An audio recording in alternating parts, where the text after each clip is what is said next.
क्या आप जानते हैं दशरथ जी ने श्री रामचंद्र जी के राज्याभिषेक के लिए किस महीने को चुना और उन्होंने वशिष्ठ जी को क्या आज्ञा दी और वशिष्ठ जी ने किस तरह तैयारियां की।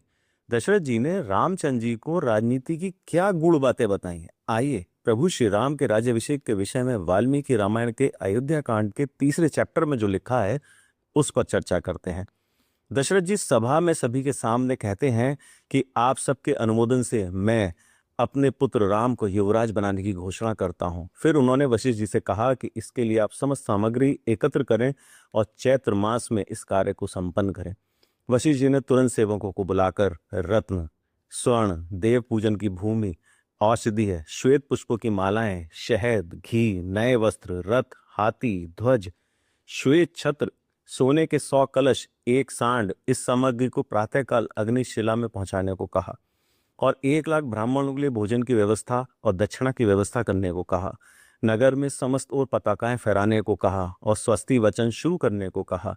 नगर के समस्त दरवाजों पर चंदन की मालाओं को लगाने को कहा और ऐसी धूप लगाने को कहा जिसकी सुगंध लोगों को आकर्षित करे। समस्त सेना को तैयार कराया और राजा के शूरवीर योद्धाओं की एक टोली को महल में पूरे शस्त्रों के साथ बुला लिया।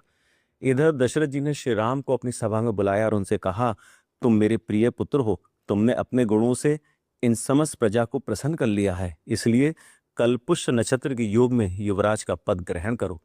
काम और क्रोध से उत्पन्न होने वाले बुरे विचारों को त्याग दो और अपने गुप्तचरों की सुनो। जो दरबार में आकर प्रजा कहती है उसकी भी सुनो। कोषागार और शस्त्रागार को बढ़ाओ। अपने मित्रों को प्रसन्न रखो। मंत्री, सेनापति और समस्त अधिकारियों को प्रसन्न रखो और शांत चित्त से प्रजा का पालन करो। इसके बाद राम दशरथ जी और आए लोग राजाओं को प्रणाम करके अपने भवन को चले गए।